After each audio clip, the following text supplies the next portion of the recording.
તો આટલી બધી જવાબદારી આ જે મંત્રીમંડળ અત્યારે નવું બનાવ્યું છે, શું આ મંત્રીમંડળ આ જવાબદારીને નિભાવી શકે સંપૂર્ણ રીતે, પ્રામાણિક રીતે? એવી એમની ક્ષમતા છે? અને જો આ મંત્રીમંડળ કોઈ પણ જાતનું સારું કામ કરવાને બદલે ખાલી રાજકારણ જ રમીએ રાખશે તો એને અમે આગામી ચૂંટણીમાં છોડીશું ને. યુપીએસસી છેલ્લા 20 વર્ષથી હું ત્યાં છું, હજી સુધી પરફેક્ટલી ધારાસભ્ય કહેવાય, ધારાગૃહના સભ્ય, વૈધાનિક સભ્ય કહેવાય, પરફેક્ટ રીતે એ યુનિફોર્મમાં આવે એવા ધારાસભ્યો હજુ સુધી ચૂંટાઈને આવ્યા નથી. પ્રચારનું કાર્ય ને ઉદ્ઘાટનનું કાર્ય ને એ બધું સાધુ સંતો ને સ્વતંત્ર સેનાનીઓ ને આપણા શહીદ પરિવારના લોકો છે એને સોંપી દો. કેસો છે આ બધા કેસોમાં ગેરરીતિ થાય છે એ સરકારી અધિકારીઓ કરી રહ્યા છે, મંત્રીઓ નથી કરી શકતા. મંત્રીઓ તો શું છે કે નાના મોટા જે કંઈ ખાંચાખૂચી છે એમાંથી થાય એટલા ચૂંટણી ફંડના ભ્રષ્ટાચાર કરી શકે છે. તો પ્રધાનમંત્રી તરીકે નરેન્દ્રભાઈ મોદીને પણ મારી આ વિડીયોથી સીધી કે આ મંત્રીમંડળ છે એ ગોલ્ડન કેબિનેટ છે, એટલે એને સવારે 8 થી સાંજે 6 સુધી અમારા સચિવાલયમાં મંત્રીમંડળમાં બેસવા દો. સત્તા ટકાવી રાખવા માટે જે કરવું પડે એ કરો. એટલે આજે ભાજપ છે એમાં અડધા લોકો કોંગ્રેસમાં.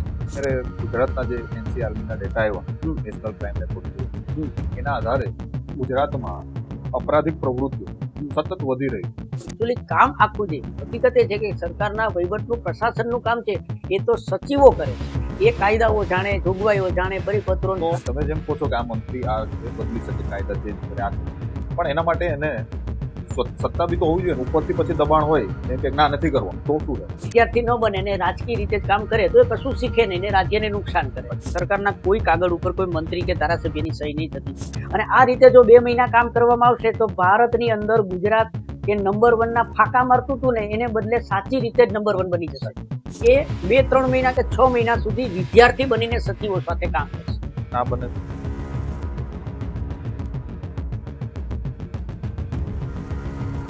નમસ્કાર મિત્રો, સ્વાગત છે તમારું જાગો ઇન્ડિયાની યુટ્યુબ ચેનલમાં. આજે એક સરસ મજાનો વિષય લઈને આવ્યા છે અને એ વિષય છે ગુજરાત સરકારના નવા બનેલા મંત્રીમંડળ પર. કે આ નવું જે મંત્રીમંડળ બનાવવામાં આવ્યું એની જરૂર શું પડી, શા માટે બનાવ્યું, કેમ અચાનકથી અધવચ્ચેની ટર્મમાં નવા મંત્રીમંડળનું નિમણૂક કરવી પડી, સાથે સાથે આ જે નવા નિમાયેલા મંત્રીઓ છે એમની જવાબદારીઓ શું છે, એમનું એક્ઝેક્ટ કામ શું છે, આ જે સેવાધીશો છે આ સેવાધીશોએ કઈ કઈ સેવા જનતાની કરવાની છે તેના વિશેની આજે ચર્ચા કરશું. અને આનું સંવિધાન પ્રમાણે, કાયદા પ્રમાણે જે જવાબદારીઓ છે એની માહિતી આપણને આપશે શ્રી રાજભાઈ પ્રજાપતિ સાહેબ, જેને તમે સૌ ઓળખો જ છો. તો સ્વાગત છે પ્રજાપતિ સાહેબ. નમસ્કાર.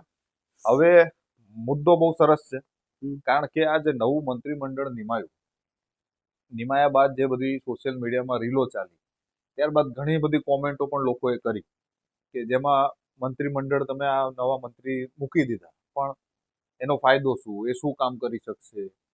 કોઈ કહે કે ભાઈ આ તો 8 પાસ છે, કોઈ કહે કે આ 12 પાસ છે ને ફલાણું ઢીકણું. તો એક્ઝેક્ટલી આ મંત્રીમંડળ બદલવાનું કારણ શું, શા માટે ટર્મની વચ્ચે આ બદલાવ કરવો પડે, એ થોડીક માહિતી આપ દર્શકોને આપો. કારણ કે આપ ગુજરાતના એપી સેન્ટરમાં બેઠેલા છો, ગાંધીનગરમાં, એટલે મોટા ભાગની અંદરની વાતો સેન્ટરની તમારી પાસે આવતી હોય, તો એના આધારે થોડીક માહિતી દર્શકોને આપ આપશો. નમસ્કાર મિત્રો. ડિપેન્સી લોકતંત્રમાં ચૂંટાયેલા પ્રતિનિધિની જે સરકાર બને છે એટલે સરકાર નથી બનતી, વિધાનસભા બને છે. અને એ વિધાનસભાના સભ્યો જે હોય છે એ વિધાનસભાના નેતા હોય એ મુખ્યમંત્રી હોય, અને મુખ્યમંત્રીની સાથે એક મંત્રીમંડળની રચના થાય છે. અને મંત્રીમંડળની રચના એટલા માટે કરવામાં આવે છે કે રાજ્યમાં અમલમાં હોય એવા તમામ કાયદાઓ, એ કાયદાઓના અમલ માટે, હકીકતલક્ષી જમીની ઉપયોગ માટે પરિપત્રો હોય, ઠરાવો હોય, મહેકમો હોય, યોજના હોય, આ બધું સંચાલન કરવા માટે આખા જે વિભાગો છે એના બધાના નિયંત્રણ માટે એક એક મંત્રી મૂકવામાં આવે. આ મંત્રીઓ છે એ મુખ્યમંત્રી જે છે એના આમ હાથ પગ કહેવાય, એનો ભાગ છે. માનો કે મુખ્યમંત્રી રાજીનામું આપે એટલે આખા મંત્રીમંડળનું રાજીનામું આવી જાય. અચ્છા. હા, એટલે મુખ્યમંત્રી આખી સરકારના મેઇન વડા મુખ્યમંત્રી છે. અને મુખ્યમંત્રીની સાથે મુખ્યમંત્રીના એકે વિભાગ, જે જુદા જુદા વિભાગો હોય એના ભાગ પાડી નાખે અને એનું નિયંત્રણ કરવા માટે, નિયમન કરવા માટે એક એક મંત્રી મૂકી આપે. પણ એક કન્ફ્યુઝન છે જી. તમે જેમ કીધું કે મુખ્યમંત્રી રાજીનામું આપે તો હમ. આખું મંત્રીમંડળે રાજીનામું આપવાનું, ને આપવાની જરૂર જ નથી, એ ઓટોમેટિક કેન્સલ. ઓટોમેટિક તો બધા જ. આ બધા જ મંત્રીમંડળે જે રાજીનામું આપી દીધું, તો હા. મુખ્યમંત્રીનું બી ઓટોમેટિક કેન્સલ ના થઈ જાય? ના, મુખ્યમંત્રી છે એ મેન શપથ લેનાર વ્યક્તિ જે છે એ રાજ્યના મુખ્યમંત્રી એક જ સાચા મંત્રી છે. બાકી એ મુખ્યમંત્રીના ભાગ છે બધા, આસિસ્ટન્ટ. મુખ્યમંત્રીના જ બધા ભાગ છે. પછી એમાં નાયબ મુખ્યમંત્રી બનાવો તો પણ એક કેબિનેટ કક્ષાનો જ મંત્રી કહેવાય. બાકીના કેબિનેટ મંત્રીઓ, પછી કેબિનેટ એક મુખ્યમંત્રીની નીચે 7, 8, 10 જેટલા કેબિનેટ મંત્રી હોય અને એક મંત્રીની નીચે બીજા પણ એક બે મંત્રી મૂકવા પડે. કારણ શું છે કે એક જ મંત્રી જોડે 4-5 મહત્વના વિભાગો હોય તો એ વિભાગને પાછા અલગ અલગ કામ કરવા માટે નીચે પાછા રાજ્ય કક્ષાના મંત્રી હોય, એટલે એ મંત્રીમંડળ. હવે ગુજરાતમાં જે આ નવું મુખ્યમંત્રી મંડળ બન્યું છે, એ મુખ્યમંત્રીનું જે મંત્રીમંડળ બન્યું છે, એ મંત્રીમંડળ બદલવાનું એકમાત્ર કારણ જાતિ આધારિત સમાનતા કરવાનું, સંતુલન કરવાનું છે. એ શા માટે જાતિ હા, આધારિત? કે જુદા જુદા વિષયો ઉપર શિક્ષણના મુદ્દા અને જીપીએસસી નું કૌભાંડ ને જુદી જુદી યોજનાઓના કૌભાંડ ને અપરાધીકરણ ને એટલો બધો આક્રોશ. આજે શાસક પક્ષ અત્યારે ભાજપ પક્ષ છે, એટલે ભાજપ પક્ષ વિરુદ્ધમાં દેશવ્યાપી અને રાજ્યમાં જુદા જુદા આક્રોશ ચાલુ થયા. લોકો વિરોધમાં આવી જાય. હવે વિરોધમાં આવી જાય છે, પણ આ રાજકારણ છે એ જાતિ આધારિત છે. એટલે શું કર્યું કે સત્તા છે એ છે તો મુખ્યમંત્રી પાસે જ, પરંતુ હવે બધી જાતિના મત લેવા જરૂરી છે. એટલે મતના સંદર્ભમાં આ છે એ પાર્ટીનું મંત્રીમંડળ બનાવેલું છે. એટલે પાર્ટીએ એવું નક્કી કર્યું કે જે સમાજના લોકો છે મંત્રીમંડળમાં, એટલે સોરી સરકારમાં ચૂંટાયેલા ધારાસભ્યો, તો જુઓ કે ભાઈ ઓબીસીના આટલા મંત્રીઓ લેવા જોઈએ, જેથી કરીને ઓબીસી સમાજના લોકોને આપણે આપણા કંટ્રોલમાં રાખી શકીએ. ઓબીસીના આટલા, આદિવાસીના આટલા, આના આટલા, આ રીતે ગોઠવણી કરી છે. એ આવતી ચૂંટણીના મતદાનની પરિક્ષેપમાં કરેલી છે. એટલે જનતાનો આક્રોશને નિયંત્રણ કરવા માટે જ આ ફેરબદલ થયો. ચૂંટણી લક્ષી જ આ મંત્રીમંડળ છે. અને એ રીતે મંત્રીઓને, એટલે કે ઘણા મંત્રીઓને બદલ્યા કે ભાઈ તો તમારો દાવ પૂરો થઈ ગયો, તમારે જે કરવું હતું એ કરી લીધું, હવે તમે આ લોકોને અમે બીજા લોકો લાવીએ છીએ. એટલે અત્યારે મંત્રીમંડળ જમ્બો બનાવ્યું, 26, 27 માંથી 26 મંત્રીઓ છે. હવે એક જ જગ્યા ખાલી છે વધુમાં વધુ. એટલે કુલ ચૂંટાયેલા જે ધારાસભ્યો છે એના 15% મંત્રીઓ બને. તો એ જે મંત્રીઓ છે એમાં હવે એક જ જગ્યા ખાલી રહી, એટલે 26 મંત્રીઓ છે. હવે ઘણા લોકો, તમે જે કહ્યું કે અભણ છે ને 8 ધોરણ પાસ છે ને, મંત્રીમંડળમાં ભણેલો છે કે અભણ છે એ મહત્વનું નથી. મંત્રીમંડળ એવા લોકો ચલાવી શકે કે એને તમામ સમાજ વ્યવસ્થાની અંદર ખબર હોવી જોઈએ કે અહીંયા આ કામ કરવાનું છે, અહીંયા આ કામ કરવાનું, અહીંયા આ કામ કરવાનું, આ કામ કરવાનું. એટલે ખેતીનો મંત્રી હોય, કૃષિ મંત્રી, તો કૃષિને લગતી બાબતોનો જાણકાર હોવો જોઈએ કે ખેતર કેવું. હવે ખેતરમાં કોઈ દી ગયો જ ન હોય એને કૃષિ મંત્રી ના બનાવી શકાય.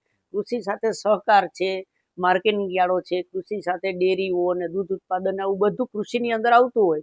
તો એ એવી બાબતો સાથે જોડાયેલો માણસ હોય, એને કામ સમજવાનું છે, વ્યવસ્થા સમજવાની છે. અને એ વ્યવસ્થા પ્રમાણેના એ કૃષિ વિભાગના કેટલા કાયદાઓ છે, એપીએમસીના કાયદા કેટલા છે, સહકારી ક્ષેત્રના કાયદા કેટલા છે, સહકારી બેંકના કાયદા કેટલા છે, મંડળીના કાયદા કેટલા છે, ખેત મજૂરને લગતા કોઈ કાયદા હોય તો એ છે. એ બધાની જે વ્યવસ્થા છે એ પ્રમાણે પેલું કરવાનું. એટલે કૃષિ મંત્રી હોય તો કૃષિ વિભાગમાં કૃષિના અગ્રસચિવ હોય વિભાગના. એકચ્યુઅલી કામ આખું છે, હકીકત એ છે કે સરકારના વહીવટનું, પ્રશાસનનું કામ છે એ તો સચિવો કરે છે. એ કાયદાઓ જાણે, જોગવાઈઓ જાણે, પરિપત્રો, ઠરાવો ને એ બધું. પછી મંત્રીનું કામ શું? સચિવ જ બધું કામ કરે તો મંત્રી એને મતલબ ગાઈડ કરે અથવા જનતાની જરૂરિયાત ત્યાં સુધી પહોંચાડે, એ જ કામ હશે ને? કે જનતાને મારા વિસ્તારમાં સમસ્યા છે. આપણે ગુજરાતના તમામ આપણા ભાઈઓ બહેનોને સાચી એક હકીકત, જે પાયાની હકીકત સમજવાની એ છે કે કોઈ પણ વ્યક્તિ હોય, ભણેલો હોય કે અભણેલો હોય કે ઓછું ભણેલો હોય કે ખૂબ ભણેલો હોય, તો પણ મંત્રી બને ને, શપથ લઈ લે ને, ત્યારે એ સીધા મંત્રી નથી બની જતા. એ શપથ હોદ્દાના લે છે કે હું મંત્રી તરીકે શપથ લઉં છું. પછી એને વિભાગ ફાળવવામાં આવે કે ભાઈ તમે આટલા આટલા વિભાગના મંત્રી બનશો. એને કચેરી આપવામાં આવે, એને બધી વ્યવસ્થા આપે, એની નીચે પટ્ટાવાળા અને પીએ ને પીએસ ને બધા ગોઠવી આપે, જરૂરી બધી સાધન સામગ્રી આપે.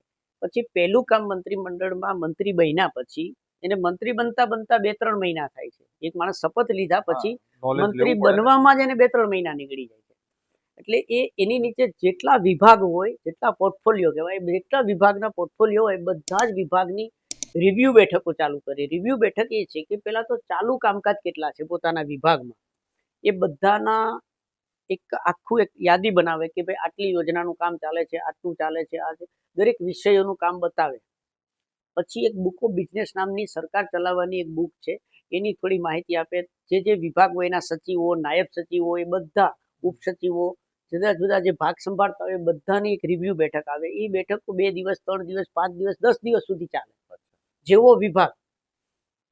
પછી કયું કામ કયા કાયદા હેઠળ ચાલે છે, કયું કયા ઠરાવ નીચે ચાલે છે, કઈ યોજના છે, કેટલા કરોડની, કેટલા રૂપિયાની છે, ક્યાં ક્યાં લોકોને પહોંચે છે. પછી અત્યારે મંત્રી હોય તો મંત્રી નીચે સીધા બધા સચિવો, સચિવ નીચે કેટલા લોકો છે, આખું મહેકમ શું કામ કરે છે, એની નીચે કેટલા માણસો છે. પછી દરેક જિલ્લામાં કેટલી કચેરીઓ છે, તાલુકામાં કેટલી કચેરી છે, આખું મહેકમ સમજવાનું.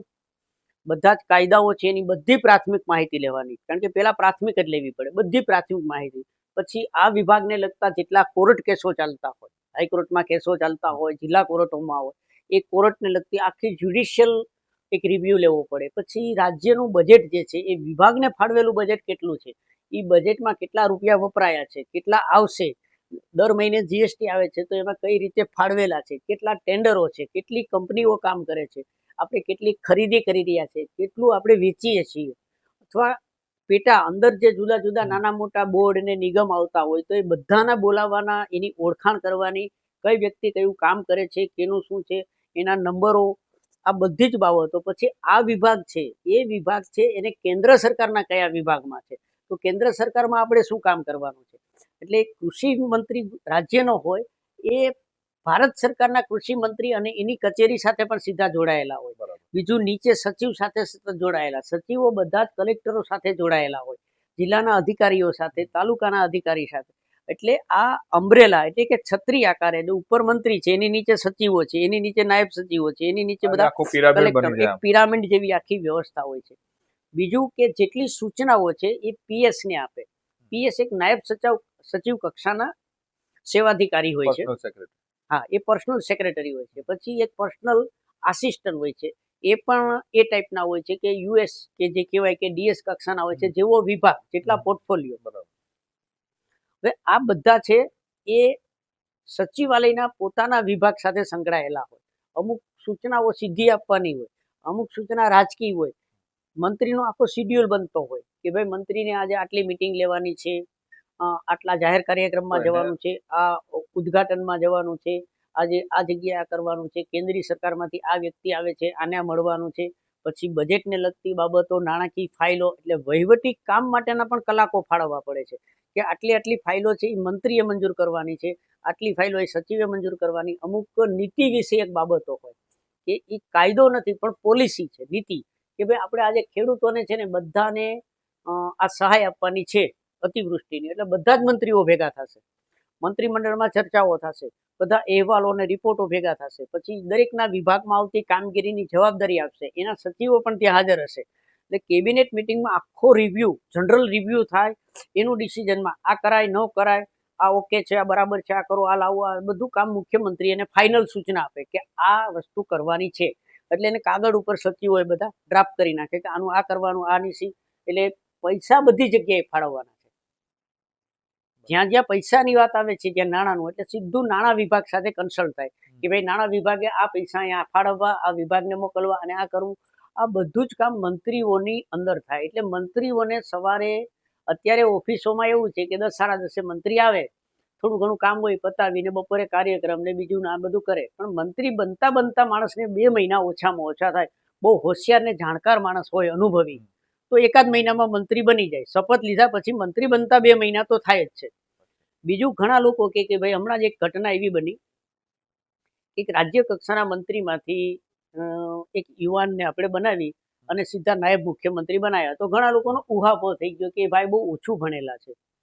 પણ ઓછું ભણેલા છે એના કરતાં એ કેટલું સમજી શકે છે એ બહુ મહત્વનું છે. કે જે હવે માનો કે એ નાયબ મુખ્યમંત્રી બન્યા છે, એને સ્વતંત્ર વિભાગો આપ્યા છે, આખા રાજ્યની તમામ ફાઇલો એ પેલા નાયબ મુખ્યમંત્રી પાસે જશે, પછી મુખ્યમંત્રી પાસે ફાઇનલ ઓર્ડરમાં જશે, ફાઇનલ સહી મુખ્યમંત્રીની પછી થશે.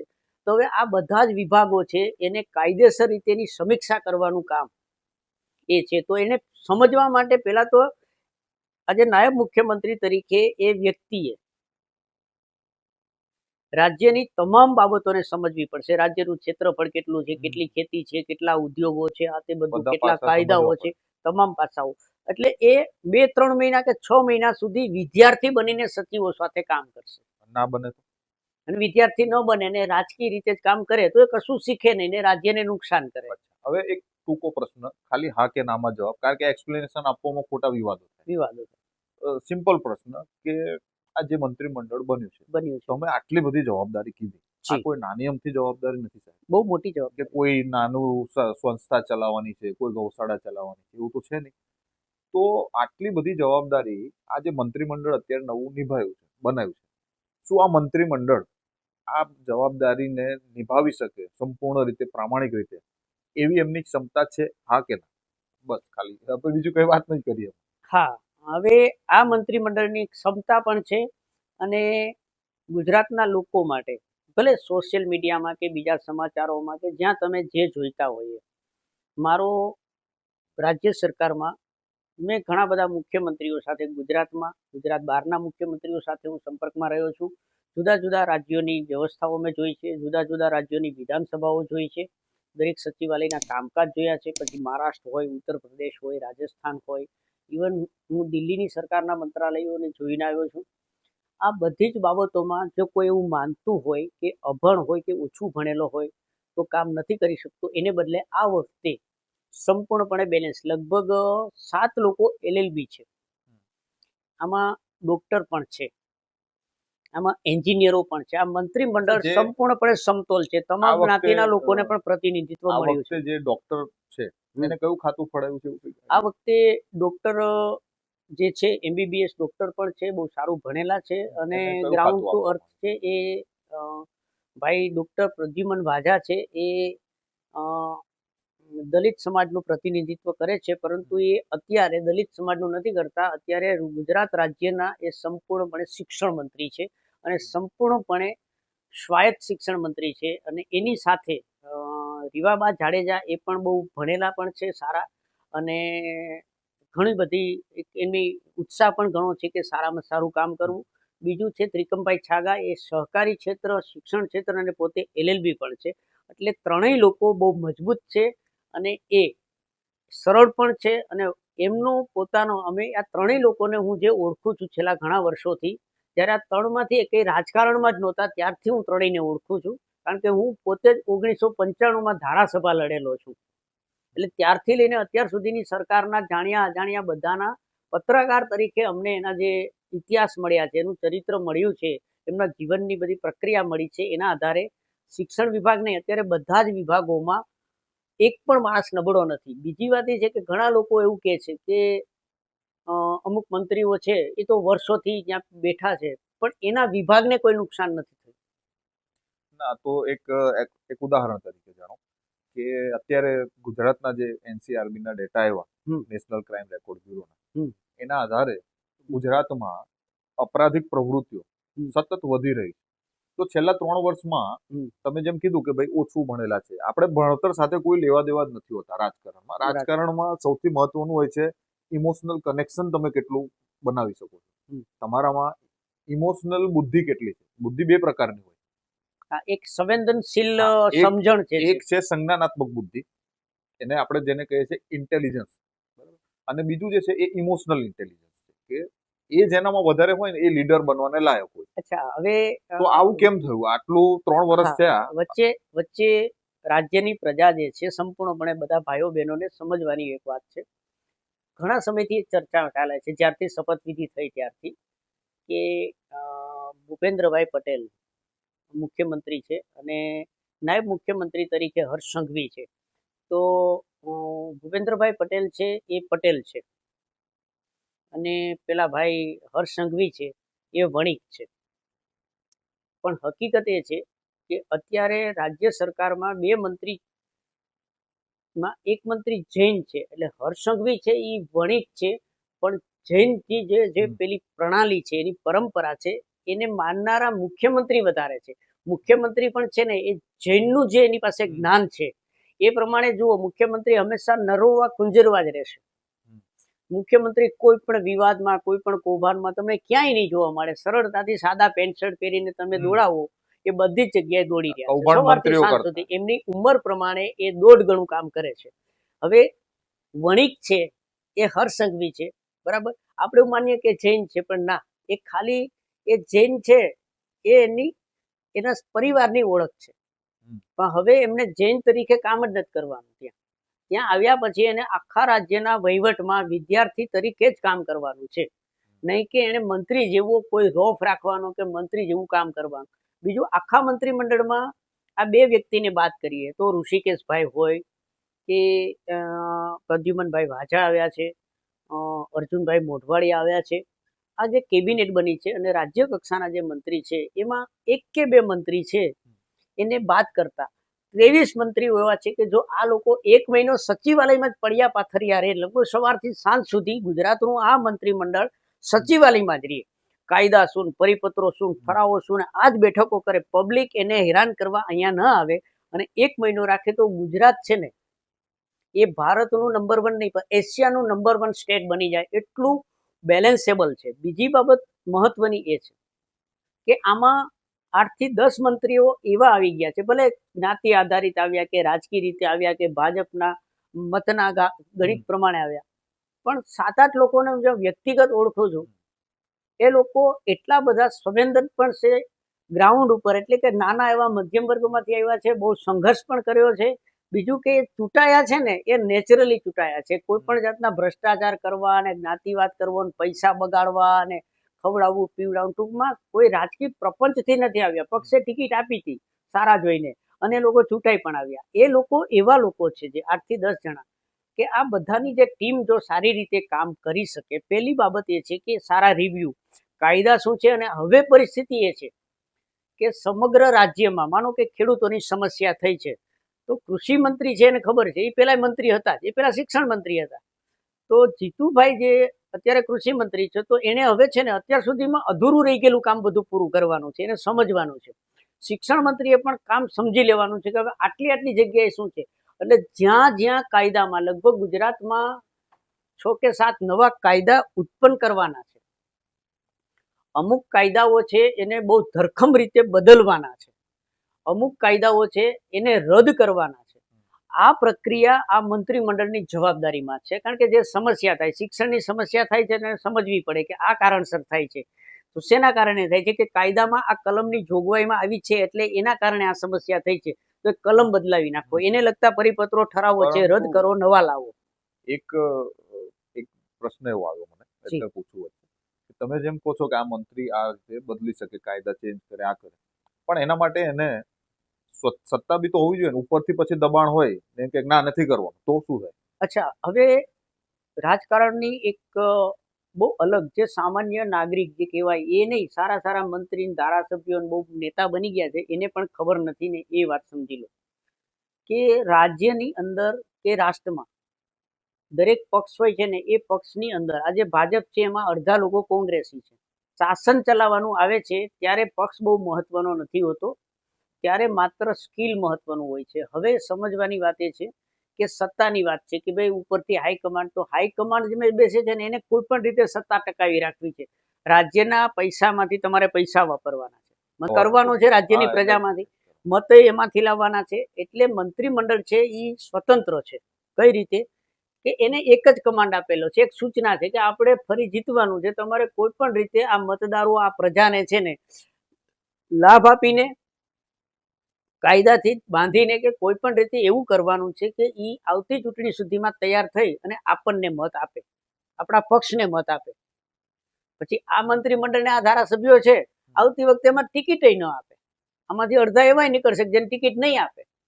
એનો અત્યારે જે ઉપયોગ કરવાનો છે એ આ મંત્રીમંડળની જવાબદારીમાં છે. માનો કે આ મંત્રીમંડળ નક્કી કરે કે ખેતીના આટલા કાયદા અલગ અલગ છે, કાયદો બનાવવો છે, એના પ્રમાણે નિયમ કરવો છે, તો મંત્રીમંડળ બને, એમાં કેવા કાગળો બનાવવાના છે, કેવી ખાતાવહી તૈયાર કરવી છે, વેબસાઇટમાં શું સુધારા કરવા છે, નવા કેટલા મહેકમ ઊભા કરવા છે, આ બધું નક્કી કરીને કરે એટલે તમામ ખેડૂતો રાજી થવાના.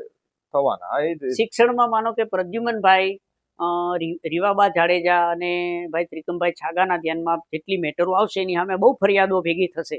એટલે ફરિયાદ આધારે નક્કી કરશે કે ભાઈ આટલી આટલી સમસ્યા થાય છે, એનું કારણ શું છે, સમસ્યા ક્યાંથી ઉત્પન્ન થાય છે, એના કારણો જાણી, એના પરિપત્રો, એના ઠરાવો, એની યોજનાઓ આ બધું જોઈ અને લોકો નક્કી કરી લેશે કે ભાઈ આટલું આટલું સુધારવાનું છે. એટલે એ લોકો સચિવને જાણ કરશે. આ બધા આખી ફાઇલ તૈયાર કરી અને કેબિનેટમાં મૂકશે કે અમારા વિભાગમાં આટલું અમારે કરવું છે. એટલે આખી કેબિનેટની અંદર બધા એક વિભાગ બીજા બધા વિભાગ સાથે જોડાયેલા જ હોય, બધા આ સાંકળ છે આખી. એટલે બધી કડીઓ ભેગી કરી અને નક્કી કરશે કે એક કામ કરો, આપણે આ વિભાગમાં આ ઠરાવ છે આટલા રદ કરો અને આ નવો બનાવો, આનું આ જોવું. એટલે સચિવો છે ને એને આખી વ્યવસ્થા બતાવે કે અહીંયા આ કલમથી આ જોગવાઈ છે, આનાથી આ છે, આ બધું. એટલે મંત્રીમંડળ છે એને વિદ્યાર્થી બનવાનું છે, વિદ્યાર્થી બન્યા પછી પાછું શિક્ષક એને જ બનવાનું છે, એને જ એ વ્યવસ્થાના ડોક્ટર બનવાનું છે. એટલે મંત્રીમંડળને હાઈકમાન્ડ ગમે તે સૂચના આપે, એને સૂચના એક જ છે, સંવૈધાનિક સૂચના એ છે દિલ્હીથી ગાંધીનગરના કે સત્તા ટકાવી રાખવી, સત્તા ટકાવી રાખવા માટે જે કરવું પડે એ કરો. એટલે હવે આ સરકાર પાસે આજે ગુજરાતમાં લાંબા વર્ષો પછી માનનીય સ્વર્ગસ્થ મુખ્યમંત્રી માધવસિંહ સોલંકીજીને એ સમયની સરકારો પછી આજે સંપૂર્ણપણે ભારતીય જનતા પાર્ટી પાસે મજબૂતમાં મજબૂત બહુમતી છે અને સામે કોઈ વિરોધ પક્ષમાં એવું કંઈ છે નહીં. એટલે કે વિરોધ પક્ષ પણ સારો જ છે, કારણ કે બધા ચૂંટાયેલા છે, પ્રજાએ મત આપ્યો છે એટલે ચૂંટાયેલા, કોઈ એની મેળે આવીને બેઠા નથી. પણ એક બાબત, રાજ્યમાં 27 વર્ષ સુધી વિધાનસભા અને સચિવાલયમાં કામ કરી પત્રકાર તરીકે મેં જોયું કે આ એટલી મજબૂત સરકાર છે કે ભૂપેન્દ્રભાઈ હોય, હર્ષભાઈ સંઘવી હોય, ઋષિકેશભાઈ હોય, પ્રદ્યુમનભાઈ વાજા હોય કે બાકીના તમામ મંત્રીઓ છે, આ મંત્રીમંડળ ધારે અને બધા ધારાસભ્યો છે એ લોકો સમીક્ષા કરે તો રાજ્યની અંદર નવા કાયદા જે લાવવાના છે કે જન અધિકારને લગતા જન તકેદારી આયોગ હોવું જોઈએ, ચેરિટેબલ ટ્રસ્ટના કાયદા બદલવાના છે, પછી પ્રાણી પક્ષીના જે અત્યાચાર થાય છે આ છે એનો કાયદો બનાવવાનો છે, લોકોની ફરિયાદો છે એનું, પછી રાજ્યમાં વ્યાપક ભ્રષ્ટાચાર થઈ રહ્યો છે તો ભ્રષ્ટાચારને નાથવા માટે, ભ્રષ્ટાચારને સંપૂર્ણ બંધ કરવા માટે રાજ્ય સેવા શિસ્ત અને વર્તણૂકના નિયમો એવો એક કાયદો છે, એને આખો ધરમૂળથી બદલવાનો છે. પછી અમુક એવી કાયદાઓ છે, ખેતીના લગતા કાયદા, માર્કેટિંગ યાર્ડના કાયદા, સહકારી મંડળીના કાયદા, આને ધરખમ એટલે બહુ બાબતોથી સુધારવાના છે. એ કરી અને આ મંત્રીમંડળ ધારશે તો ભારતની અંદર આ મજબૂત સરકાર, આ રાજ્યની સરકાર આ રાજ્યને સારામાં સારા કાયદાઓ આપશે, સારામાં સારી વ્યવસ્થા ઊભી કરી દેશે અને આ જ મંત્રીમંડળ અને આ સરકાર બહુમતી, મજબૂત બહુમતીની સરકાર બહુ જ સારામાં સારું કામ કરી શકે એવી, જેને કહેવાય ને કે ગોલ્ડન ઓપોર્ચ્યુનિટી, સુવર્ણ અવસર આમને મળેલો છે. એ વાત સાચી, બટ એક વસ્તુ મને બી ઘણી વાર થયું, તમે આટલા બધા કાયદા જણાવ્યા, આટલા બધા કાયદાનું નોલેજ આ મંત્રીઓ પાસે હોવું બી તો પડે. એ તમે જેમ કીધું સ્ટુડન્ટ બનવું પડે. અને બીજું કે છેલ્લા 3 વર્ષમાં આપણે જોઈ પણ રહ્યા છે, 3 વર્ષ નહીં, ઘણા સમયથી, એનાથી પહેલાની ટર્મમાં બી, કે દિવસે દિવસે જે આંકડા છે એ બગડતા જાય છે, સુધરતા નથી જતા. તો આ ક્યાંક ને ક્યાંક ફેલિયર તો કહેવાય ને સરકારનું. આંકડા બગડતા જ જાય છે, સુધરતા નથી જતા. અચ્છા, સરકારમાં મહત્વનો રોલ રાજ્યના સચિવો જે છે એ સચિવ જે છે બધા, મુખ્ય સચિવ, દરેક વિભાગના અગ્ર સચિવો જે કહેવાય, અધિક મુખ્ય સચિવો અને રાજ્યમાં જે જિલ્લા કક્ષાએ અને કોર્પોરેશન કક્ષાએ બેઠેલા આઈએએસ જે કમિશનરો છે અને કલેક્ટરો છે, એની આખા પ્રશાસનમાં બહુ મહત્વની ભૂમિકા છે. એટલે કે એ જ મુખ્ય આધાર છે. આ લોકો જે મંત્રીમંડળને ધારાસભ્યો છે એ તો ઉપર પહેરાવેલા કપડા છે, સિગ્નેચર ઓથોરિટી. એટલે તમે જુઓ કે સરકારના કોઈ કાગળ ઉપર કોઈ મંત્રી કે ધારાસભ્યની સહી નહીં થતી, તમામ ઓર્ડરો અધિકારીના સહીથી થાય છે અને એ પણ બધા જ કાગળો રાજ્યપાલશ્રીના નામે થાય છે. પ્રશાસન છે આખું રાજ્યપાલશ્રીનું છે. મંત્રી ખાલી આ કાયદા ઘડવા માટે વિધાનસભામાં, મંત્રીઓએ આમનું નિયમન કરવાનું છે. પણ તમે જેમ કીધું કે આટલા બધા કાયદા છે એટલે જ મંત્રીમંડળની રચના થઈ છે. મુખ્યમંત્રી છે, એની નીચે આટલા મંત્રીઓ છે, તો બધાને વિભાગ આપ્યા છે અને રાજ્યના દરેક સચિવાલયમાં, કેન્દ્ર સરકાર હોય કે ભારત સરકાર હોય, ભારત સરકાર અને રાજ્યોની દરેક સરકારમાં એક આખો કાયદા વિભાગ હોય છે અને એક આખો વૈધાનિક વિભાગ હોય છે. કાયદો વિભાગ અને વૈધાનિક વિભાગ ભાઈ બહેન જેવા છે, બે એક જ જગ્યાએ સાથે હોય છે અને ત્યાં બધા જ જૂના નવા કાયદાઓ, બીજા રાજ્યના કાયદાઓ, ભારત સરકારના કાયદાઓ, એવા બધા ઓરિજિનલ કાયદાની બુકો ત્યાં હોય છે. અત્યારે ઓનલાઈન પણ મળે છે. દરેક વિભાગની અંદર ખાસ પ્રકારની શાખાઓ છે, ત્યાં બધા જ પરિપત્રો અને ઠરાવો હોય છે અને દરેક વિભાગોમાં જુદી જુદી શાખાઓ હોય છે. દરેકના નાયબ સચિવો, દરેકના ઉપસચિવો, દરેકના એસો, એટલે એક એક વિભાગના બહુ સરસ રીતે રાજ્યની વ્યવસ્થાઓ આ અંગ્રેજોએ તૈયાર કરેલી સારામાં સારી વ્યવસ્થા છે. હવે ભારતના લોકોએ આને યોગ્ય રીતે ચલાવવી પડે એમ છે. એટલે ઇન શોર્ટ આ મંત્રીમંડળ જે હોય હમ. થોડુંક જનતાએ પણ ધ્યાન આપવું પડશે. એવું કહેવાય ને કે ટીચરની જેમ એને કાન અમળવા પડશે કે ભાઈ અમારા વિસ્તારમાં આ છે, તો જે તે વિસ્તારના તાલુકાના, જિલ્લાના અધિકારી હોય જે હોય ત્યાં સુધી વાત પહોંચાડવી પડશે, તો જ આ ઉપર સુધી પહોંચે ને. આ મંત્રીમંડળ મારી ઉંમર, મારો જે કંઈ અભ્યાસ, આ બધાના સરવાળે મેં ભારત સરકારમાં જ્યારે લાલુ પ્રસાદ યાદવ, મુલાયમસિંહની સરકાર હતી, જ્યારે ત્યાં ડાકુઓનું રાજ હતું, હું ચંબલમાં ગયો, રાજસ્થાનની સરકારો જોઈ, મધ્યપ્રદેશની સરકારો જોઈ, ગુજરાત સરકાર આટલા વર્ષથી સચિવાલયમાં જ પડ્યા પાથર્યા છીએ. આના જેટલી સારી સરકાર આકસ્મિક કયો, રાજકીય પરિસ્થિતિ કયો, રાજકારણ કયો, ગમે તે કયો, સરકાર સારામાં સારી ગુજરાત સરકારમાં આ વખતે બની છે, જેની પાસે પોણા 2 વર્ષ છે. આ સરકારમાં ડાઉન ટુ અર્થ માણસો છે, ડાઉન ટુ અર્થ, જેને એમ કહેવાય ને કે ઈગો નથી ને એવા 60% મંત્રીઓ છે. પણ એવા મંત્રીઓને પછી ઉપરથી પાવર પણ મળવો જોઈએ, ટાઈમ મળવો જોઈએ કરવાનો. હવે માનો કે અત્યારે આરોગ્ય વિભાગ પ્રફુલ્લ પાનસેરિયાને સોંપ્યો છે. હવે પ્રફુલ્લભાઈ ટોટલ ડાઉન ટુ અર્થ એટલા બધા છે કે એ જીન્સના પેન્ટ ઉપર કોટી પહેરીને ફરતા હોય છે અને એટલા બધા નોર્મલ છે કે તમને એવું લાગે જ નહીં કે આ માણસ હજુ આવી રીતે રાજકીય હોદ્દા ઉપર આજે રાજ્યના આરોગ્ય વિભાગના કેબિનેટ કક્ષાના આજે સ્વતંત્ર હવાલો ધરાવતા રાજ્ય કક્ષાના મંત્રી છે. એ એટલા બધા નોર્મલ વ્યક્તિ છે કે તમે એને માની જ ના શકો કે આ માણસ કેવી. મારું એક માનવું છે જનતા તરીકે, ઇન્ડિયન સિટીઝન તરીકે, કે એ ભલે ગમે તેટલો ડાઉન ટુ અર્થ હોય, but if he is not delivering result, એ લોકો રિઝલ્ટ એટલા માટે આપી નથી શકતા. હું આ બધા મંત્રીઓ જ્યારે નહોતા બન્યા, ખાલી ધારાસભ્યો હતા અને ચૂંટાયા નહોતા, ત્યારથી આમાંથી ઘણા લોકોને ઓળખું છું. ઘણા તો એવા છે કે એના પિતાઓ, એટલે કે ઘણાના અત્યારે દીકરાઓ આવ્યા છે ધારાસભામાં, એના બાપાઓ જોડે પણ અમે પત્રકાર તરીકે મળેલા, એની જોડે કામ કરેલું. હવે આ ડિલિવર નથી થતું, એટલે આઉટપુટ નથી આવી રહ્યું. એનું કારણ એ છે કે ભારતીય જનતા પાર્ટી છે ને એ સતત ચૂંટણી મોડમાં હોય, ઇલેક્શન મોડમાં.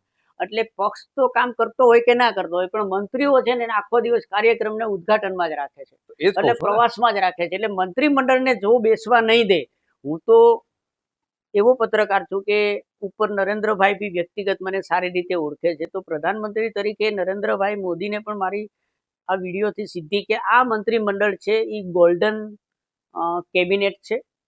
26-26માંથી એકાદા 2 જણા કદાચ શીખીને તૈયાર થઈ જશે, પણ નમૂના રૂપ, ઉદાહરણ રૂપ લોકશાહીનું સારામાં સારું આ મંત્રીમંડળ છે. એટલે એને સવારે 8 થી સાંજે 6 સુધી અમારા સચિવાલયમાં મંત્રીમંડળમાં બેસવા દો. અમને અમારા આ મંત્રીઓને કે મંત્રીમંડળને હવે ઉદઘાટન ને કાર્યક્રમો અને રાજકીય કાર્યક્રમોમાં કમસે કમ 2 મહિના તો ના જ મોકલો. એને કહી દો કે તમે સવારથી સાંજ સુધી બધાને મંત્રી કાર્યાલયો આપ્યા છે, આટલી ભવ્ય ઓફિસો છે, ટેકનોલોજી છે, તો બધા જ મંત્રીઓ માત્ર ને માત્ર સવારથી સાંજ સુધી સચિવાલયમાં રહે, તો જ અમે રાજ્ય સરકારની અંદર યોગ્ય કામ કરીશું. બીજું કે હાઈકોર્ટમાં જેટલા બી કેસો આવ્યા છે, સુપ્રીમ કોર્ટના કેસો છે, આઉટસોર્સિંગના કેસો છે, પેન્શનના કેસો છે, કૃષિને લગતા છે, જમીનને લગતા છે, ચેરિટેબલ ટ્રસ્ટને લગતા હજારો સંસ્થાઓની અંદર કૌભાંડો ચાલી રહ્યા છે. આ બધી જ સમસ્યા હલ કરવા માટે અમારે દરેક વિભાગના કાયદાઓની સમીક્ષા કરવી જરૂરી છે અને એનો સમય અમને ઓછામાં ઓછો 60 થી 90 દિવસનો જોઈશે. હાઈકોર્ટમાં, જિલ્લા કોર્ટોમાં પણ એટલા કેસો છે ને આ બધા કેસોમાં ગેરરીતિ થાય છે એ સરકારી અધિકારીઓ કરી રહ્યા છે, મંત્રીઓ નથી કરી શકતા. મંત્રીઓ તો શું છે કે નાના મોટા જે કંઈ ખાંચાખૂચી છે એમાંથી થાય એટલા ચૂંટણી ફંડના ભ્રષ્ટાચાર કરી શકે છે. અને મંત્રીઓ હોય કે ધારાસભ્યો હોય, એને ચૂંટણી ફંડ કરવાનું છે, પાર્ટી ફંડ કરવાનું છે. આ જવાબદારીઓ છે એ બધી રાજકીય પાર્ટીની છે. હવે ભાજપ પાસે અત્યારે મજબૂતમાં મજબૂત ગુજરાતમાં સંગઠન છે, બીજું એને ઓબીસી નેતા જોઈતા હતા પ્રદેશ પ્રમુખ, તો ઓબીસી આપ્યા છે. બધા જ સમાજના લોકો અત્યારે જોડાયેલા છે. તો પ્રચારનું કાર્ય ને ઉદ્ઘાટનનું કાર્ય ને એ બધું સાધુ સંતો ને સ્વતંત્ર સેનાનીઓ ને આપણા શહીદ પરિવારના લોકો છે એને સોંપી દો કે સાધુ સંતો છે એ હિન્દુ છે કે મુસ્લિમ હોય કે ક્રિશ્ચન હોય કે જે હોય, જેનું જે જ્યાં જરૂર પડતી હોય ને અહીંયા સ્થાનિક સાધુ સંતોનો એના હાથે ઉદ્ઘાટન કરાવો, એના હાથે ખાતમુહૂર્ત કરાવો અને પ્રચારને લગતું કાર્ય છે એ બધું જ સંગઠનને સોંપી દો. મંત્રીમંડળનું કામ માત્ર સચિવાલય જ સંભાળવાનું, ધારાસભ્યોનું કામ છે જિલ્લા પંચાયતો સંભાળે, કોર્પોરેશન સંભાળે, પંચાયતો સંભાળે. અને આ રીતે જો 2 મહિના કામ કરવામાં આવશે તો ભારતની અંદર ગુજરાત એ નંબર 1 ના ફાંકા મારતું હતું ને એને બદલે સાચી રીતે જ નંબર 1 બની જશે. એટલે સ્પષ્ટતા કરી કે મંત્રીમંડળ છે એ કાર્યક્રમોમાં ને પ્રવાસમાં જ હોય છે. એક તો સૌથી મોટી ખામી એ છે. એ જ કહું છું, આખો દિવસ ચૂંટણી લડતા હોય એ રીતે ફર્યા રાખે છે. હું સાહેબ આ તો જનતા તરફથી આ વસ્તુ કહી રહ્યો છું, દર્શકો સામે મૂકી રહ્યો છું. મારી પાસે આવા ઘણા કિસ્સા એવા છે કે જ્યાં મંત્રીને મળતા પહેલા બિચારા ગાંધીનગર જાય છે બસનું ભાડું ખર્ચીને, ઉછીના પૈસા લઈને, એ મંત્રીને મળવા નથી દેવા આવતા. બહારથી એમ કહી દેવામાં આવે છે કે સાહેબ નથી, સાહેબ વ્યસ્ત. અને આવા 4 ધક્કા ખાધેલા હું મારા ઓન કેમેરા પર લાવવા તૈયાર છું વ્યક્તિઓ કે જેમ કહે છે કે અમે 4 વખત જઈને આયા છતાંય મળવા નથી. દીપેનસિંહ, તમારી પાસે કદાચ 5-25 કિસ્સા હશે, મારી પાસે એવા હજારો કિસ્સા છે કે લોકો વારંવાર ધક્કા ખાય છે. એવા લોકો છે કે જે 7-8 વર્ષથી સચિવાલયમાં જ પડ્યા છે, રોજ આવે છે, રોજ જાય છે, રોજ. હવે મુદ્દો એ છે કે ઘણા બધા બાબતો, કાયદાઓની વિસંગતતાઓ, પરિપત્રો અને ઠરાવોની વિસંગતતાઓ, ઘણા રદ થયેલા કાયદો રદ થઈ ગયો છે અને પરિપત્રોને ચાલતું હોય છે. આવા બધા જે અન્યાય થઈ રહ્યા છે એમાં બધો જ કામકાજ સરકારી કર્મચારીઓ કરી રહ્યા છે. સેવાધારી જે છે, સત્તાધીશો આપણે કહીએ છીએ, સત્તાધીશો નથી, એ સેવાધીશો અને જે આ સેવાધિકારીઓ છે જિલ્લા કક્ષાએ, એ બધા જ ત્યાં કાંડ કરી નાખે છે અને પછી પેલાને અન્યાય થયો એટલે એ સરકારમાં આવે છે. હવે આવી રીતે આવવું એના કરતા સારામાં સારી લોકશાહીની વ્યવસ્થા એ છે કે તમે મત કયા વ્યક્તિને આપ્યો છે, તો કે ધારાસભ્યને આપ્યો છે, એટલે આખું પ્રકરણ લઈને ધારાસભ્યના ઘરે જ બેસવાનું છે. બેસવા ક્યાં દેશે? નહીં, ધારાસભ્યને જ પકડવાનો છે કે તમે સાથે ચાલો, જે તે વિભાગમાં મંત્રી છે. ના, પણ ધારાસભ્ય બન્યા છે એની આ જવાબદારી છે કે એના વિસ્તારમાં બનેલી તમામ બાબતો માટે એ વ્યક્તિ સરકાર માટે જવાબદાર એ છે. સરકારમાં જવું છે, ધારાસભ્યને જ લેખિતમાં આપો. આપણે આનો એક એપિસોડ બનાવેલો છે કે ધારાસભ્યની જ જવાબદારી છે સરકારમાં જે રજૂઆત કરવી હોય એ રજૂઆત છે એ બધી જ ધારાસભ્યના પત્ર ઉપર જ થવી જોઈએ. ક્યાંક ને ક્યાંક મંત્રીઓની, વિધાયકોની, ધારાસભ્યોની નિષ્ફળતા પણ કહી શકાય કે એ બેનને ધારાસભ્યએ સંજ્ઞાનમાં નહીં લીધા હોય વારંવાર, ત્યારે 1.5 વર્ષે એમને ત્યાં આવી રીતે વિરોધ કરવો પડ્યો. ક્યાંક તો સુવિધામાં ખામી હશે ને, અધરવાઇઝ આટલો નાનો માણસ આવી હિંમત કરે? એટલે આવી ઘટનાઓ ઘણી થતી હોય છે. આ તો જસ્ટ ઉદાહરણ આપ્યું. દીપેનસિંહ, છેલ્લા 20 વર્ષથી હું ત્યાં છું, હજી સુધી પરફેક્ટલી ધારાસભ્ય કહેવાય, ધારાગૃહના સભ્ય, વૈધાનિક સભ્ય કહેવાય, પરફેક્ટ રીતે એ યુનિફોર્મમાં આવે એવા ધારાસભ્યો હજુ સુધી ચૂંટાઈને આવ્યા નથી. એ દુવિધા છે આપણા દેશની, એ સૌથી મોટું આ બધા જે તમે ચૂંટીને પ્રજાએ મોકલ્યા છે એમાં ઈવીએમ મશીન હોય કે વોટ ચોરી હોય કે ગમે તે ગોટાળા થયા હોય, પણ આપણી 60% લોકો મતદાન કરે છે, 40% તો મતદાન કરતા નથી. એટલે એને તો કોઈ ફરિયાદ કરવાનો અર્થ નથી. બધી પ્રજા ટેક્સ ભરે છે, બધી જ પ્રજા મતદાન કરે છે અને બધા ચૂંટીને મોકલેલા છે. એટલે પ્રજા એમ કે અમારી આ ફરિયાદ છે, તો ફરિયાદ એ છે કે મતદાન સમયે જાગૃત નથી હોતા.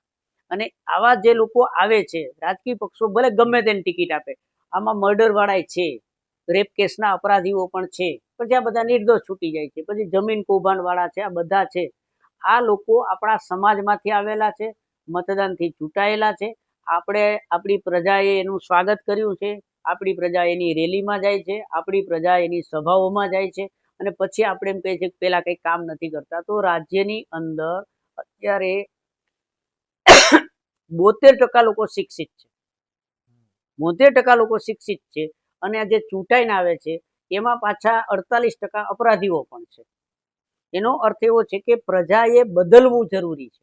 એટલે બદલાવ તો નીચેના લેવલથી જ કરવો પડશે. પ્રજાએ જ બદલવું પડે, મતદારોએ બદલવું પડે કે આપણે એવા મંત્રીઓ નીમવા પડશે કે જે તમારી કેર કરતા હોય, પોતાની કેર ના કરતા હોય. એટલે મૂળ મુદ્દો જે છે કે જનતાએ બદલાવવું પડશે, તો જ મંત્રીમંડળ ઉપર બદલાશે. તમારા હક માટે જે વાત કરે, કોઈ આમ તમને આમ કે ભાઈ લો ભજીયા ખાઓ અને વોટ આપો, તો ના આપતા, મહેરબાની કરી. એવા માણસને આપજો કે જે ખરેખર જેનામાં બુદ્ધિ છે, અચ્છા, તો જ આ બદલાવ આપણા થશે. સૌ દર્શક મિત્રો અને ગુજરાતના દરેક નાગરિકોને અમે સ્પષ્ટ કરી દઈએ કે આવા પોડકાસ્ટ બનાવવાના અને આવી રીલો બનાવવાની ને આવા વિડીયો બનાવવાના ભાતના ખેલ આખા રાજ્યમાં ચારે બાજુ ચાલે છે. કેમેરા વાળો મોબાઈલ હોય, એકાદો આવા માઇક વાળા 800-900 રૂપિયા લઈ લીધું હોય ને બધા આવા બનાવે છે. અમે આ એપિસોડ તમામ મતદારો માટે, આ જે મંત્રીમંડળ બન્યું છે એ મંત્રીમંડળને ધ્યાનમાં રાખીને, અને અમે કોઈનું સારું બોલવા માટે નથી, અમે આ મંત્રીમંડળની તરફેણમાં પણ નથી ને વિરોધમાં પણ નથી. અમે સ્પષ્ટ રીતે કહીએ છીએ કે લોકશાહીની રીતે, હું એક પત્રકાર છું, આ ભાઈ એક સારા નાગરિક છે, એ પણ જાગૃતિ માટે, લોક જાગૃતિનું કામ કરે છે. બીજું, હવે અમે લોકો થાકી ચૂક્યા છીએ શેનાથી કે વ્યવસ્થા બગડતી જાય છે. એટલે તમામ ધારાસભ્યો, સંસદ સભ્યો, તમામ મંત્રીઓ, અત્યારના મુખ્યમંત્રી, ભૂતકાળના મુખ્યમંત્રી અને ભવિષ્યમાં બનનારા મુખ્યમંત્રીને ધ્યાનમાં રાખીને જ મંત્રીમંડળને, ધારાસભ્યોને અને પ્રજાને ધ્યાનમાં રાખીને એક જ ઉદ્દેશ્યથી આ એપિસોડ, આ પોડકાસ્ટ તૈયાર કર્યો છે કે રાજ્યના દરેક નાગરિક આ જોવે, દરેક ધારાસભ્યો જોવે, સમય કાઢીને જોવે, અને મંત્રીમંડળ છે એ બધા ખાસ જોવે કે અમે લોકો અહીંયા 25 વર્ષમાં જે જોયું, જાણ્યું સચિવાલય, વિધાનસભામાં, તો આ સરકારમાં આ મંત્રીમંડળે તમામ અવ્યવસ્થા છે, જેટલા કાંડ થયા છે, અતિવૃષ્ટિ, દુષ્કાળ, જ્યાં પણ જરૂર પડે છે, તો એના માટે હવે સવારે 8 થી સાંજે 6 સચિવાલયમાં બેસે બધા, અને ધારાસભ્યો છે એ સક્રિય થઈ જાય. રાજકીય કાર્યક્રમો બધા પક્ષના સંગઠનને સોંપી દો, અને હાઈકમાન્ડ જો તમને બહુ અયોગ્ય સૂચના મળતી હોય તો હાઈકમાન્ડને સ્પષ્ટ રીતે કહી દો કે એક તો આટલું સારું મંત્રીમંડળ બની ગયું, ભલે કોઈ પણ કારણે બન્યું, રાજકીય સમીકરણથી બન્યું તોય ભલે, નિષ્ફળતાને કારણે મળ્યું તોય ભલે, પણ અત્યારે સારું બન્યું છે. અને જો આ મંત્રીમંડળ કોઈ પણ જાતનું સારું કામ કરવાને બદલે ખાલી રાજકારણ જ રમીએ રાખશે, તો એને અમે આગામી ચૂંટણીમાં છોડીશું ને. એવું નથી કે પત્રકારો, આ આ જે યુટ્યુબરો છે એ જ કામ કરે છે એવું નથી, પત્રકારો સક્રિય જ છે. ગુજરાતમાં આજે પણ સ્ટાન્ડર્ડ પત્રકારો ઓછામાં ઓછા 250 થી 300 છે, એ એની રીતે કામ કરી રહ્યા છે. પણ આ સરકારે હવે જવાબદાર બનવું જ પડશે. માત્ર તમારા કાર્યક્રમોથી કામ ચાલશે નહીં. એટલે કાયદા વિભાગ, વૈધાનિક વિભાગ હોય, કૃષિ વિભાગ હોય, શિક્ષણ વિભાગ હોય, આ બધા જ ના વિભાગોના કાયદાઓ, પરિપત્રો, ઠરાવો મંત્રીમંડળે ટેબલ ઉપર લાવીને અભ્યાસ કરવો જોશે, પૂરેપૂરા રિવ્યુ કરવા જોશે. જ્યાં મેકમ ઘટતું હોય ત્યાં મેકમની નિમણૂક કરવી જોશે, અને ઘટતી કારવતી બધી જ પૂર્તતા, કારણ કે આવડું મોટું બજેટ, મજબૂત સરકાર, મજબૂત વિધાનસભા, આવી તક ક્યારેય મળવાની નથી. કે હવે પ્રજા થાકી ચૂકી છે, વ્યવસ્થા બગડી ચૂકી છે, એટલે મંત્રીઓએ મંત્રાલય જ સંભાળવાનું છે. હવે સ્ટેજ ઉપર ચડીને કામ કરવાથી નહીં થાય. તમે ગમે તે સુવિધા આપો છો તો એ પ્રજાને મળવાની હશે, અને પ્રજા તો જ તમને ફળ આપશે. બાકી અતિવૃષ્ટિ થશે, દુષ્કાળો પડશે, ધરતીકંપો આવશે, રોડ બગડશે, પુલ તૂટી જશે, અરણીકાંડ બનશે, ગેમ ઝોન કાંડ બનશે. બાકી હવે દંડો પછાડ્યા વગર કંઈ થશે નહીં, અને જરૂરી તમામ સુધારા માટે મંત્રીમંડળે રાત દિવસ મથામણ કરવી પડશે, અને તો જ આપણે ઐતિહાસિક પરિવર્તન લાવી શકીશું. હવે પછી આપણે જે લોકોએ પ્રમાણિકતાથી કામ નથી કર્યું એને કોઈને મત આપવાનો જ નથી થતો. પછી પક્ષ કોઈ પણ હોય, એટલે મગજમાંથી પક્ષના પટ્ટા આપણે ઉતારવા પડશે. અને આ મંત્રીમંડળ, આ વિધાનસભાએ જે કંઈ કાયદાકીય સુધારા કરવા પડે છે એને શોધવા પડશે, ભૂલો શોધવી પડશે, અને સુધારા કરવા જ પડશે. તો જ તમે 2027ની ચૂંટણીમાં યોગ્ય લોકો જ સત્તા ઉપર આવશે. અને આ સત્તા નથી, આ સત્તાધીશો નથી, તમે તમામ લોકો સેવાધીશો છો અને સેવા અધિકારીઓ છો. તમામ લોકો જે સત્તાધીશ કે સક્ષમ સત્તાધિકારી બની ગયા છે એને પગાર મળે છે, ગાડીઓ મળે છે, ઓફિસ મળે છે, મેકઅપ મળે છે, કાયદાની બધી જ સુવિધા મળે છે. એટલે આ સેવા અધિકારીઓએ તન, મન, ધન, બુદ્ધિ, શિક્ષણ જે લાગુ પડે ને એ બધાનો ઉપયોગ પોતાના રાજ્યની માતૃભૂમિ માટે કરવાનો છે. અને આ વિડીયો છે એ સબસ્ક્રાઇબ વધારવા, વ્યુઅર વધારવા, કે આમાંથી પૈસા કમાવી લેવા, આવા કોઈ ઉદ્દેશ્યનો નથી. હું સ્પષ્ટ રીતે કહું છું કે એક સનિષ્ઠ રીતે મારી ફરજ હોય, અમારી ફરજ હતી નાગરિક તરીકે, એટલે આ લાલ બત્તી સમાન આ એપિસોડ અમે તૈયાર કર્યો છે. અને એ રાજ્યના દરેક નાગરિકોએ ફેસબુક હોય કે ઇન્સ્ટાગ્રામ હોય કે તમારા જે માધ્યમો હોય એ માધ્યમ દ્વારા સમગ્ર ગુજરાતમાં પહોંચી જવો જોઈએ અને દરેક મંત્રી ધારાસભ્યએ 100% આ જોવો જ પડશે. તો જોઈએ હવે કે આ નવું મંત્રીમંડળ આ 2 વર્ષમાં શું પરિણામ આપે છે આપણને 2027 સુધી, ને એ પરિણામોના આધારે તમે આગળની ચૂંટણીઓમાં વોટ કરો એવી અપેક્ષા અમે રાખીએ છીએ તમારી. તો એપિસોડને શેર કરજો, લોકો સુધી કોમેન્ટ કરજો, સબસ્ક્રાઇબ કરજો, કારણ કે તમારી સબસ્ક્રાઇબ કરવાથી જ એક મજબૂત નાગરિક સંગઠન બનશે. બરાબર? તો હવે આપણે રજા લઈએ, ફરી મળીશું એક નવા ટોપિક સાથે. ત્યાં સુધી જાગતા રહેજો. જય